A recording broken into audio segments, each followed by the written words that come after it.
नमस्कार, कंज्यूमर अड्डा में आपका स्वागत है। आपके साथ मैं हूं विपिन भट्ट और आज बात होगी शुगर की, ज्यादा शुगर की। पिछले कई दिनों से भारत में एक बहस तेजी से चली और कुछ इंसिडेंट्स, कुछ घटनाएं ऐसी हुई जैसे कि सेरेलैक को लेकर, जो कि एक बेबी प्रोडक्ट है, या बेबी प्रोडक्ट से मतलब जो छोटे बच्चों के लिए एक फूड प्रोडक्ट है। पता चला कि उसमें पूरी दुनिया के मुकाबले भारत में चीनी या शुगर का कंटेंट बहुत ज़्यादा है। हालांकि कंपनी ने दावा किया कि उन्होंने तो जो भारत में परमिसिबल लिमिट्स हैं उन्हीं के अंदर शुगर रखी।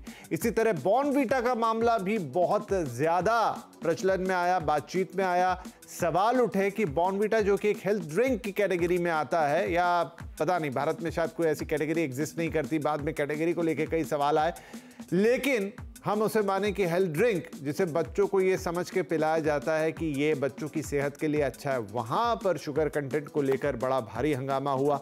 लेकिन अब नए गाइडलाइंस लाने की तैयारी है। तब ये बात आई थी बार बार कि इन कंपनियों ने कहा कि भाई हमने तो जो भी शुगर कंटेंट रखा है इन फूड्स के अंदर, इन पेय पदार्थों के अंदर, इन पैकेज्ड फूड की कैटेगरी में आने वाले फूड्स के अंदर, वो इंडिया की परमिसिबल लिमिट्स में ही है जो यहाँ की अथॉरिटीज ने ड्रॉ कर रखी है। तो पूरी दुनिया में शुगर के स्टैंडर्ड दूसरे और भारत में दूसरे, जबकि भारत दुनिया की डायबिटिक कैपिटल है, ये हम सब जानते हैं। और हमारी बड़ी से बड़ी आबादी और ख़ास तौर पे हमारी यंग आबादी डायबिटीज़ की चपेट में आ रही है।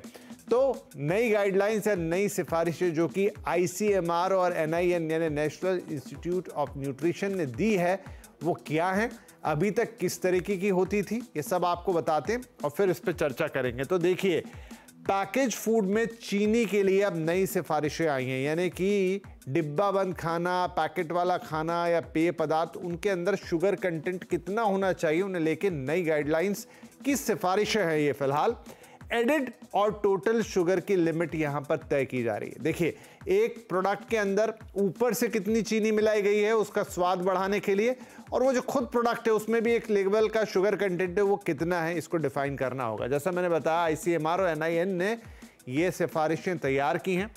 पैकेज फूड पर लागू होंगी, पेय पदार्थों पर लागू होंगी, दोनों तरह से। उसमें सॉफ्ट ड्रिंक वगैरह इस तरह की चीजें भी आ जाएंगी। लेकिन सिफारिशों पर जो कंपनियां हैं वो आपत्ति उठा रही हैं। उनका कहना है कि ये इम्प्रैक्टिकल है, इनको इस तरीके से लागू नहीं कर सकते हैं, फॉर्मुलेशन में बदलाव करने पड़ जाएंगे, जिस तरीके से हम चीजें बनाते हैं। ये कंपनियों की तरफ से बातें आ रही हैं।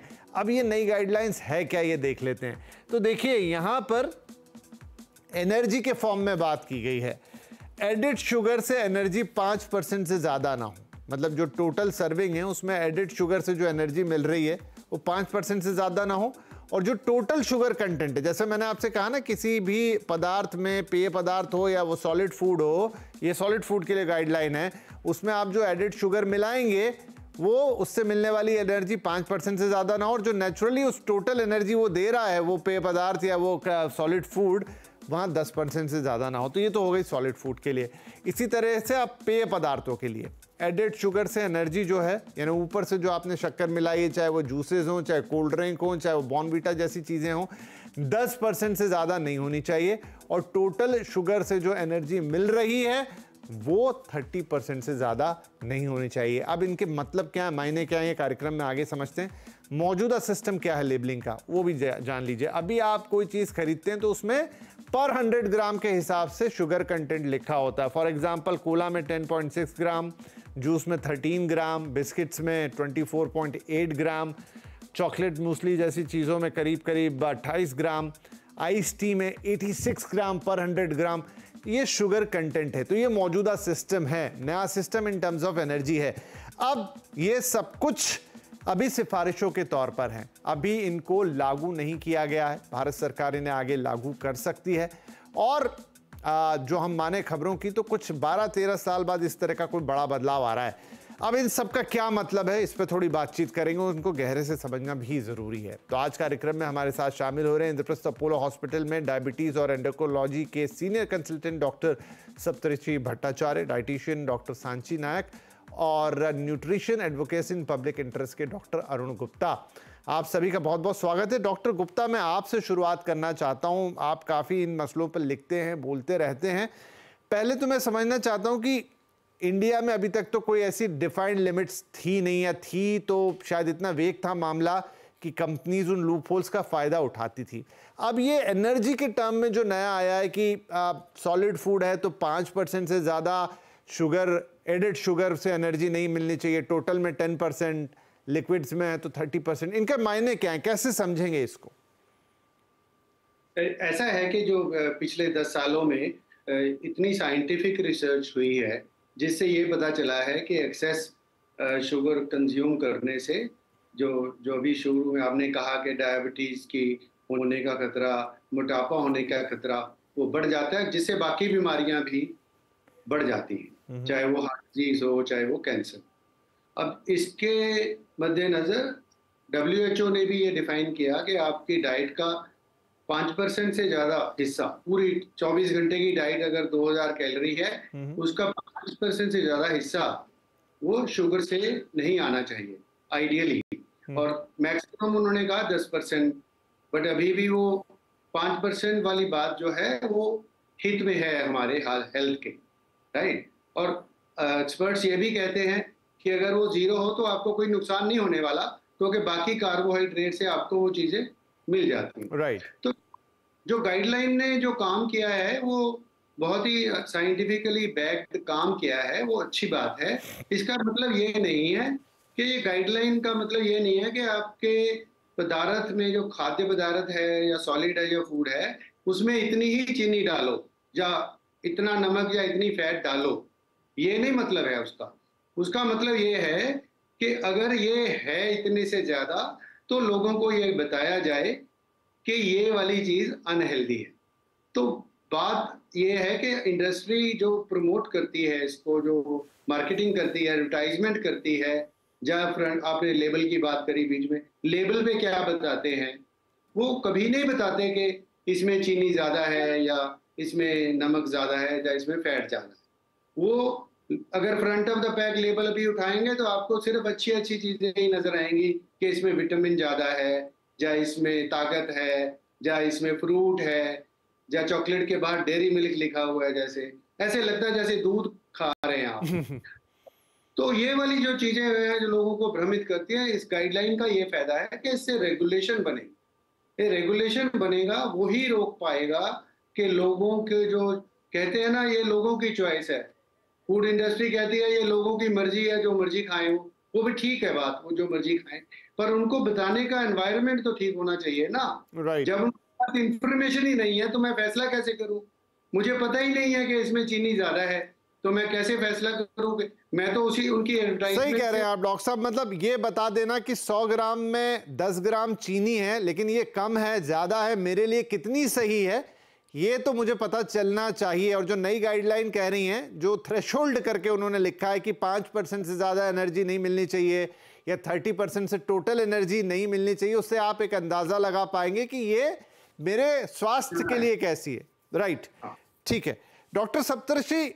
लेकिन मैं जितने भी आर्टिकल्स पढ़ रहा हूं या जितनी भी चीजें पढ़ रहा हूं, वहां पर अमूमन कंपनियां, आज उनके रिप्रेजेंटेटिव तो हमारे साथ नहीं है इस कार्यक्रम में, लेकिन वो इसका विरोध कर रहे हैं। वो कह रहे हैं कि इम्प्रैक्टिकल है, बहुत मुश्किल हो जाएगी, इसको लागू नहीं किया जा सकता, इससे सारे फॉर्मुलेशन बदलने पड़ेंगे। क्या ये सच बात है?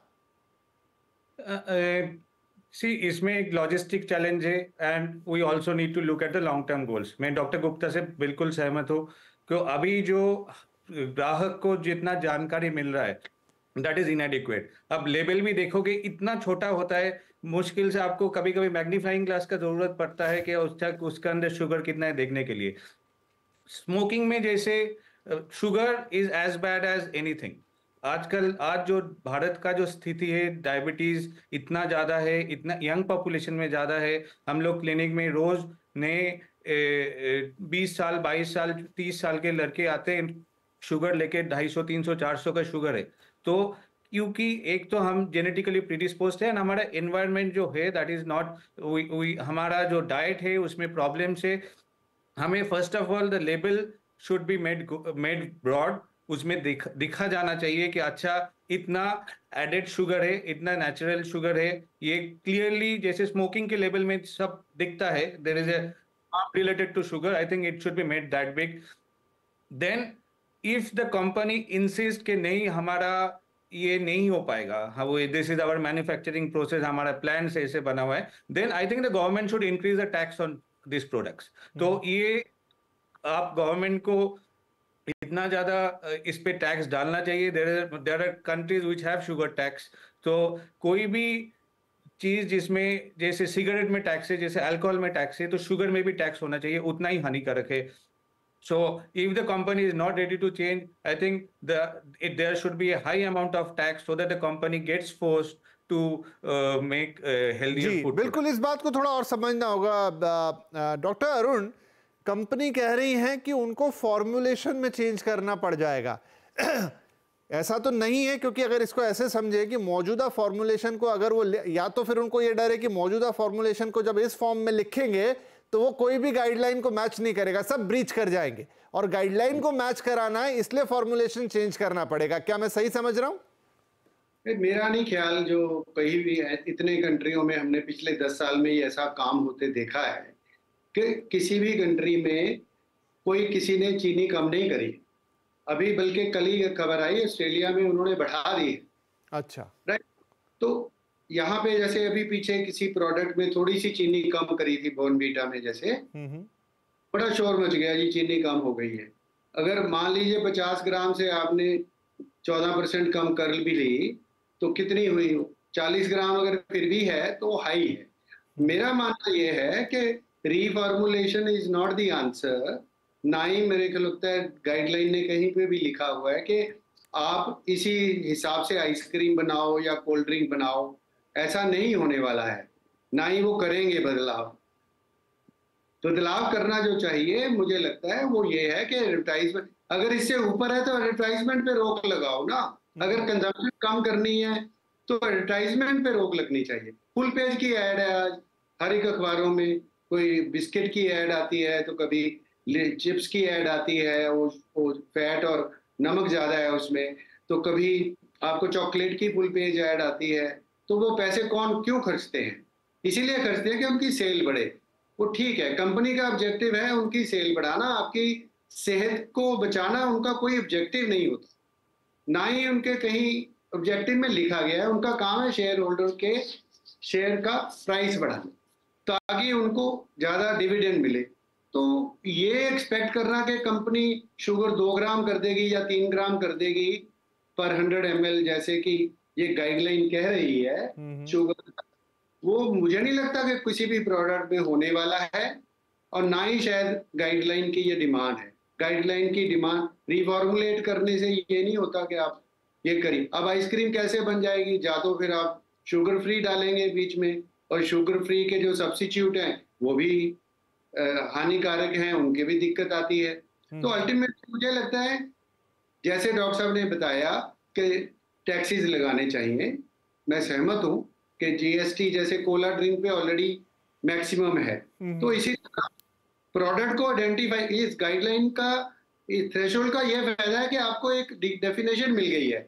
उस डेफिनेशन को इस्तेमाल करिए, फ्रंट ऑफ द पैक पे बताइए. सारे कंट्रियों में, लैटिन अमेरिका में इतना इतना बताया जाता है, आगे स्क्वायर लगता है और हेक्सागन बनता है जैसे स्टॉप साइन होते हैं, उसके ऊपर है हाई शुगर. ये भी नहीं लिखा कि 30 ग्राम 40 ग्राम, जैसे किसी की 10 से ज्यादा. सही बात है, सही बात है. आप सीधा बताइए कि शुगर हाई है, छोड़ दीजिए कंज्यूमर पे कि क्या उसे कंज्यूम करनी है नहीं करनी है. उसको जानकारी दे दीजिए कि भाई ये आप कंज्यूम करेंगे तो इसमें हाई शुगर कंटेंट है. ठीक है जी, बिल्कुल बिल्कुल सही बात है. ये बिल्कुल सही बात है कि वो ऐसा नहीं कि आपको कुछ कोई फॉर्मुलेशन बदलना है, नहीं करना है, आपको सिर्फ रिवील करना है कि इसके अंदर क्या, और यही शायद कंपनियां करना नहीं चाहती. मैं छोटा सा ब्रेक लूंगा यहाँ पे, लेकिन ब्रेक के बाद आके इस पे थोड़ी और बात करेंगे, और साथ में शायद अवेयरनेस की भी बात कि क्या उतना लिख देने भर से लोग रुक जाएंगे या सोचेंगे चलो कोई बात नहीं एक बार खा लेता हूँ. थोड़ा चीनी वाले विज्ञान पर भी आएंगे कि हम डायबिटिक कैपिटल आखिर क्यों बनते जा रहे हैं, और डॉक्टर साहब से पूछेंगे कि उसके लिए क्या रोकथाम होना चाहिए, भले ही वो पैकेट पे लिखा हो चाहे नहीं लिखा हो. हम भी जानते हैं कि आप चिप्स का एक पैकेट खा जाएंगे तो हमको नुकसान ही करने वाला है. छोटा ब्रेक, ब्रेक के बाद बातचीत जारी रहेगी. Welcome back. आज हम बात कर रहे हैं कि ज़्यादा शुगर के दिन ओवर, क्योंकि आईसीएमआर और एनआईएन ने मिलकर एक गाइडलाइन बनाई है। इनफैक्ट अभी ये सिफारिश के फॉर्म में है, आगे ये सरकार के ऊपर है कि उसको लागू करती है कि नहीं। लेकिन जो पिछले दिनों भारत में बड़ी एक बातचीत उठी थी, एक कंट्रोवर्सी उठी थी कि जो सेरेलैक जैसी चीज़ें, बॉर्नविटा जैसी चीज़ें या कोई भी पैकेज पदार्थ जहाँ पर शुगर कंटेंट है, शुगर है जिसमें एडिड शुगर है, उसकी मात्रा कितनी हो। कंपेयर हुआ कि भाई यूरोप में तो बहुत कम है और यहाँ पर शुगर ऐड की जा रही है। कंपनी के अपने जवाब थे, तमाम चीज़ें। लेकिन एक ऐसा देश जो कि दुनिया की डायबिटिक कैपिटल के तौर पर पहचाना जा रहा है, वहाँ पर चीनी को लेकर सतर्कता और संवेदनशीलता दोनों बेहद ज़रूरी है। डॉक्टर सप्तऋषि, ये तो एक बात हो गई कि पैकेज फूड, उनके ऊपर की लेबलिंग, लगातार उस पर बात हो रही है। अभी हम थोड़ा आगे बढ़े, लेकिन जो हमारे देश की स्थिति है इस वक्त, हम डायबिटिक कैपिटल बन रहे हैं और अब तो काफ़ी सारे यंगस्टर्स इसके शिकार बन रहे हैं। इनफैक्ट ऐसे लोग जिनको पहले तो ये था कि हेरिडिटरी से ये मिल रही है, अब तो नए लोग हैं जो इसके शिकार हो रहे हैं। कारण क्या है? क्या यही है कि हम बहुत ज़्यादा इस तरह का खाना खा रहे हैं जो पैकेज फूड है और जाने अनजाने हम इतना ज़्यादा अपने सिस्टम को ख़राब कर ले रहे हैं कि यंग एज में लोगों को डायबिटीज़ हो रही है? इसमें दोनों रीजन इन्वॉल्व है। सो इंडियन पॉपुलेशन एंड कुछ कुछ south Asian population, they are genetically predispose to develop complications like diabetes. Heart disease हमें 10 साल पहले होता है कॉकेशियंस के कंपैरिजन में। हमें किसी का अगर मान लीजिए बीएमआई जो हाइट वेट का रेशियो से कैलकुलेट किया जाता है, 23 या 25 के नीचे नॉर्मल माना जाता है।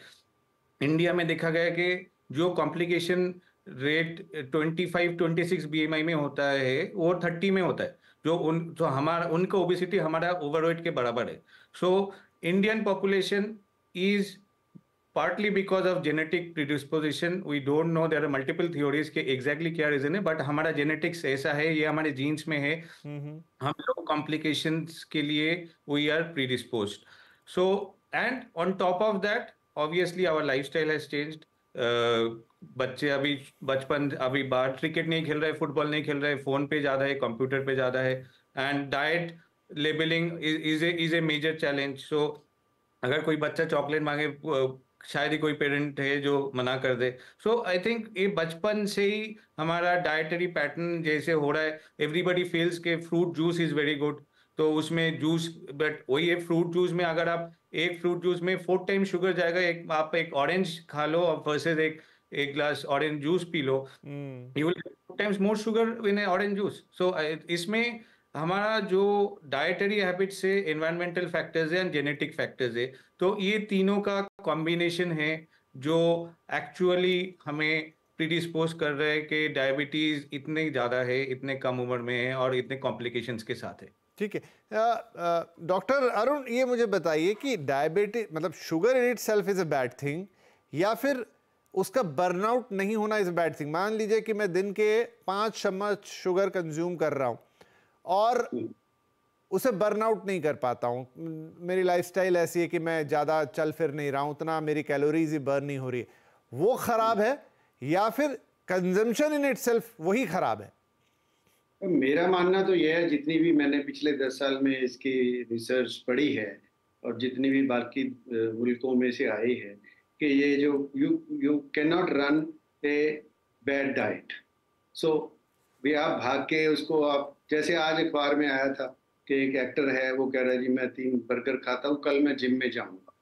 तो मुझे नहीं लगता कि ये चीज़ें ऐड ही करती हैं फर्दर, और आपको और भूख लगती है, आप और खाते हैं। अब इसको बैलेंस आउट करना मुश्किल है। मैं ये नहीं कह रहा कि लाइफस्टाइल एक्टिव नहीं होना चाहिए, पर जो कंजम्पशन पैटर्न्स हैं, हमारी जो 2016 में इंडिया की रिसर्च हुई थी, 56% बच्चे 5 से 19 साल के, उनके अंदर मात्रा, ये ब्लड टेस्ट की मात्रा में पता चला कि वो प्रीडिस्पोज्ड हैं इन चीज़ों के लिए, डायबिटीज या नॉन कम्युनिकेबल डिजीजेस के लिए। तो बचपन से ही अगर कार्बोहाइड्रेट ज़्यादा देते हैं हम बच्चों को, बचपन से ही अगर शुगरी चीज़ें हम देंगे बच्चों को, तो ये चीज़ें प्री डिस्पोज करती हैं, धीरे धीरे धीरे करके वो बॉडी का मेटाबॉलिज्म है, ये मेटाबॉलिक डिजीज है, तो वो चीज होता रहता है धीरे धीरे।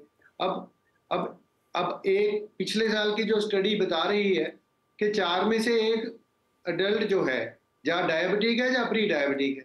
ये कोई मामूली बात नहीं है। 4 में से 1 adult man and women both में है वो मोटापे का शिकार है। ये कोई मामूली चीज नहीं है, ये मैं कहना।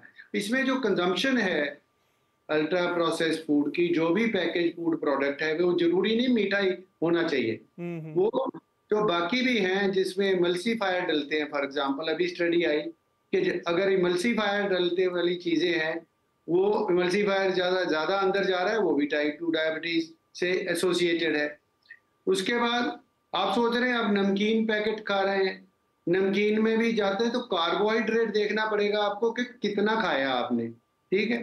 तो कार्बोहाइड्रेट ज्यादा खाया तो बच्चे मान लो बिस्किट खाते हैं।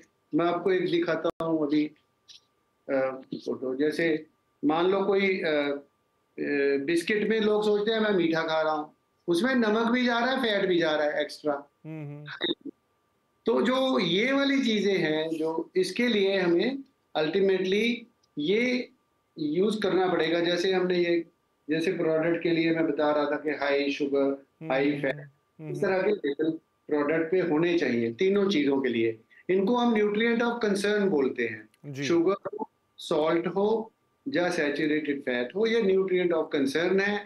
अगर ये NIN की गाइडलाइन की मात्रा से ज्यादा है तो बचपन से ही एजुकेशन जो है सबकी होनी चाहिए, ताकि माँ बाप जो बच्चे बनते हैं वो बड़े होकर माँ बाप बनते हैं, तो वो भी अपने बच्चों को ये काम खिलाएं। तो ये एक दिन का खेल नहीं है, राइट। ये धीरे धीरे धीरे करके बदलाव आएगा, पर उसके लिए सबसे इंपॉर्टेंट चीज है रेगुलेशन।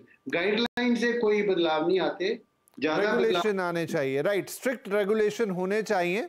सो डॉक्टर सप्तऋषि, कंक्लूडिंग रिमार्क, जैसे डॉक्टर साहब ने भी एक्सप्लेन किया, बस शॉर्ट में बता दीजिएगा। एक तो रेगुलेशंस होकर, दूसरा मुझे लग रहा है कि ये अवेयरनेस की भी बहुत कमी है स्कूल लेवल पर। आई थिंक अभी ये चीज़ों को अलग से अवेयरनेस क्रिएट करने की जरूरत है कि आप जो खा रहे हैं उसका आपकी बॉडी पे इम्पैक्ट कैसा हो रहा है, खासतौर पे packaged food. I think it should be part of the curriculum. तो ये बचपन से ही क्लास 1, 2, 3 से ही पता होना चाहिए, अवेयरनेस स्कूल लेवल पे होना चाहिए, एडवर्टाइजमेंट होना चाहिए गवर्नमेंट के तरफ से भी टीवी में कि ये डाइट, मतलब अभी तो इफ इन कोई भी कंपनी कुछ भी प्रोडक्ट को डायबिटीज फ्रेंडली करके they can advertise. There is no regulation इसमें कितना शुगर है, कितना एडेड है, कितना नेचुरल है। इवन नेचुरल शुगर भी जो पैकेज फूड में होता है उसका भी नेगेटिव पॉइंट्स है, बिकॉज वो भी प्रोसेस होके ही बन रहा है। If it's getting in a packet, तो ऐसा नहीं कि नेचुरल शुगर मतलब एकदम बिल्कुल सही अच्छा हो गया, right. So you need to take both these aspects into consideration, and totally agree. The awareness should start from the school days. It should be part of the curriculum.